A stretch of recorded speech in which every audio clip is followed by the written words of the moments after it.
Hi guys, welcome back to yet another episode of the IB Lounge YouTube channel. Hey guys, welcome to the IB Lounge YouTube series. My name is Marcus and I am the founder of IB Lounge, which is a specialized IB tuition service located right here in Singapore. So a bit about myself, I was once an IBDP student, maybe just like yourself, and I was also thoroughly lost in the IBDP. So I wanted to create this YouTube series to actually help other students who may be as confused or maybe as scared of the IBDP, just like myself. So for today's video, what we'll be going through is a commonly asked question by both parents and new IB students. So today the question we'll be tackling is, alright, so what subject combination should you choose? Now, before we delve into what you should choose, let's first discuss what you must choose. So, the first thing to note is that there are 6 subjects that you must take in the IBDP, or rather to get the IBDP certificate. On top of that, there are some additional requirements that the IBDP calls the DP core. So what exactly is that? That is known as the 3 other requirements that all students need to complete in order to receive the IBDP. So what is included in the DP core? This includes the extended essay, which is a 4,000 word essay. I'll be going through what exactly these are in another video, so remember to like and subscribe in order to be notified when these videos come out. So the first one is the extended essay, and the second one is the theory of knowledge, and lastly is the CAS requirements. So these 3 requirements must be completed on top of the 6 subjects which I'll be going through. So the requirement for the 6 subjects includes having to take at least 3 HL subjects. So remember, you need to at least take 3 subjects in the higher level for you to qualify to receive the certificate. Well, this leaves you with 3 in the standard level. Let's go into the 6 subject groups in which you can choose to allocate your 6 subjects that you are required to do in the IBDP. So the first subject group is studies in language or literature. Now you need to take at least 1 subject from here, and the 3 subjects that you can take are the language A literature, language A, language and literature, and lastly literature and performance. Now you should note that not all schools offer the same subjects even within these categories. For example, when I was studying in my high school, it actually didn't offer literature and performance at that particular time. So do remember to check with the school you're in whether these subjects are offered or not. So just to recap, you need to at least take 1 subject from studies in language and literature. The next category that you must take a subject in is language acquisition. Now the purpose of language acquisition is a bit different from language and literature. The purpose of language acquisition is actually to acquire and to be able to use a language, and this language is usually from another culture that you are from or that you may be more aware of. So the 2 different categories that you can take are language ab initio and language B.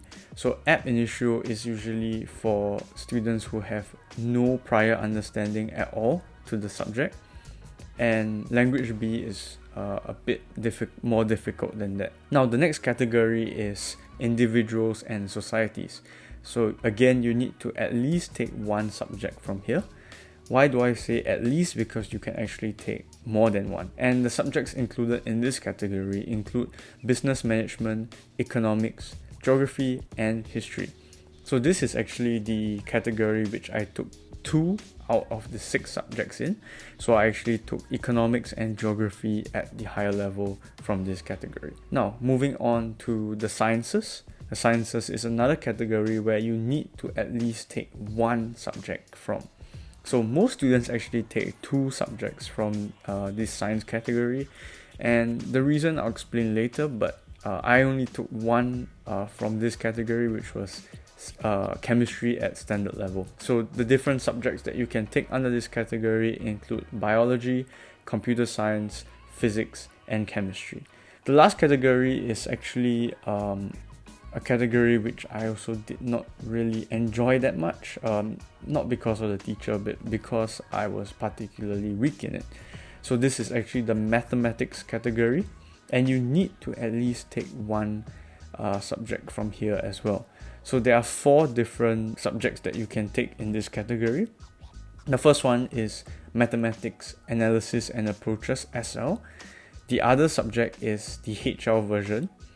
And then there's also Mathematics, Applications and Interpretations at both SL and HL level. So these are the 4 different subjects you can take. So the last category is actually the arts. So the arts category is a bit different because you do not actually need to take a subject from this category. But if you do not choose to take a subject from this category, you need to take 2 subjects from the above categories. Yep, so do take note. So the subjects offered here are dance, music, film, theatre, and visual arts. So now knowing what all these subjects are, how do you actually decide which subject combination to take? Well, there are a few things which I feel are important to consider before choosing your subject combination. And one of the most important things is the university course requirements of the course of your choice. So for example, if you were to want to maybe do engineering in university and at a particular school, you might want to actually check out the school's website for the IBDP requirements for that particular engineering course, because it will be really a shame if you finished your IBDP and you want to apply to the university and that particular course, only then to realize that you cannot because you didn't take a particular subject. So for example, some universities would actually require you to take higher level mathematics for courses such as economics or engineering. So if you really want to get into that university course, you would need to take this in the IBDP. Now the second criteria I have for you is your interest and passion in that subject, especially for the HL ones, the higher level ones. So why should you have interest and passion in the subjects? The higher level subjects can actually get really difficult, really challenging, and really time consuming. So if you don't really have an interest and passion in that subject, it will be really, really tiring, really, really challenging, and really, really draining for you. And the likelihood of being able to score well would also decrease, of course, if you are not motivated by the subject itself. So the last criteria that I have is, can you score in that subject? So what that means is, first of all, to look at the assessment criteria. How do they assess their students in that particular subject? Are you able to score well in those assessment criteria? And the second of all is how much time, how much effort, and your own personal capabilities of being able to score in that subject. Do you really think that you would be able to score in that subject? Of course, for some subjects, you have no choice but to take them, even though you don't like them, and you obviously face a challenging time. But for the subjects that you can choose, do consider carefully before actually choosing that subject, because you don't want your whole IB score to be pulled down by 1 or 2 subjects. And this may also affect the first point, which is the university course requirements. So you don't want a situation whereby you scored very well in everything, but are pulled down by just 1 or 2 subjects that you are not able to score well in, and this largely affects whether you can get into the university course that you want. So here are just some of the criteria that I have. It may not be everyone's considerations, but just do take note of these when you are selecting the subject combination of your choice. Alright, so do you have any questions regarding the subject combinations? And if you do, please do ask them in the comment section below. If not, I hope you enjoyed this video. This video was largely me talking, which may be slightly drier, but I'll try to make the videos more interesting.